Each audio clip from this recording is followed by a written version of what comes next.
like how to propose a new member, what is the meeting makeups, what is the club structure, what is the elements of an effective club and how clubs fulfill the purpose of each element, and how regularly the club meetings are held, and what is the attendance expectations of the club, and what is the club's finance, like how to raise a fund for the club, and what is the district structure.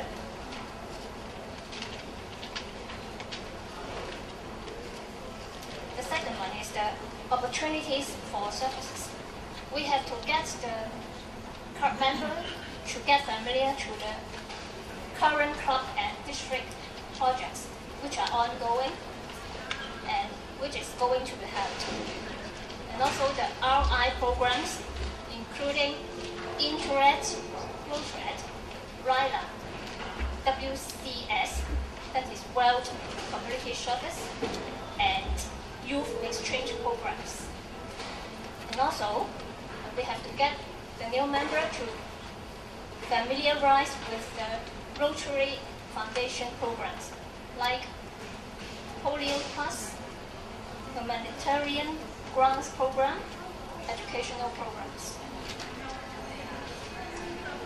We also have to let our new member know the Rotary history and the achievements, like the origin, the growth, and achievements of Rotary International, the tradition of high ethical standards, that is the four-way test. Anyone who don't know four-way test here should not be qualified as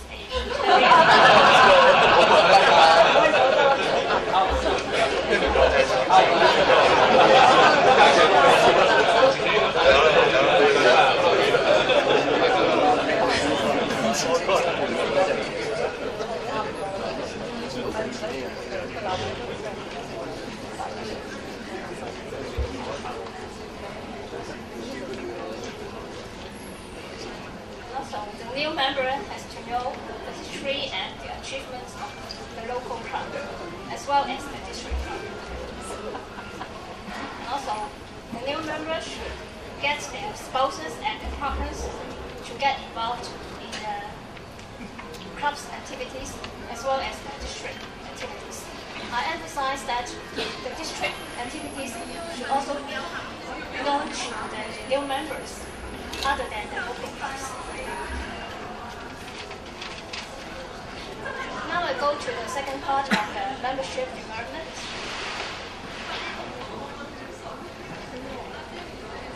Regularly, we have to assess the retention ratio of our local club. In 3 years' time, in 5 years' time, what is your ratio of retention in your club? Is it healthy? We have to assess it regularly. If a new member is going to leave in a very short time, like in 1 year's time, we have to interview the new member and evaluate why he or she is going to leave in such a short period. Also, we have to involve the new members in some meaningful services projects. And our local club should improve the communication of the club, like sending them emails and by regular meetings and regular announcements in the meetings. Also, the club should share the club retention successes with other clubs' presidents. Now I'm going to the third part of the presentation, that is the leadership development. After identifying a member who is going to be the new leader of the club, like the PD, the secretary-elect, we have to let the new future leaders to get familiar with the procedures of the club and of Rotary International, and we should ask them to join the leadership programs. There's a Rotary Training Institute, which from time to time offers different kinds of training programs to the future leaders.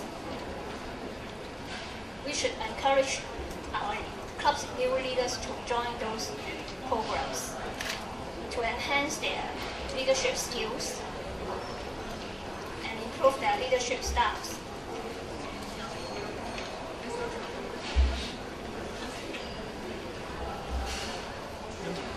Also, the existing leaders should mentor those future leaders in an effective and efficient way.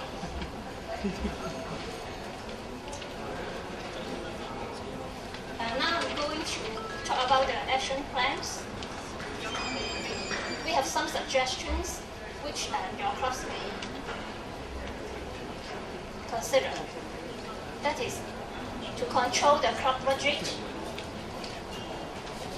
like not increase the club bills every year, to raise funds, which means the fundraising projects must be achievable, and before the fundraising activities or events are going to be held, the club should announce the details of the project and let the project leaders explain the projects. There's one very important point is that we should not force them to raise money for the club. The fundraising should be on a voluntary basis instead of forcing them to give out money from their pockets. Also, the PEPs should get involved in preparing the club bulletins and other kinds of work. And the new members should be encouraged to participate in some small duties, like let them to become duty Rotarians, sergeants at arms, to take care of the small things in the club.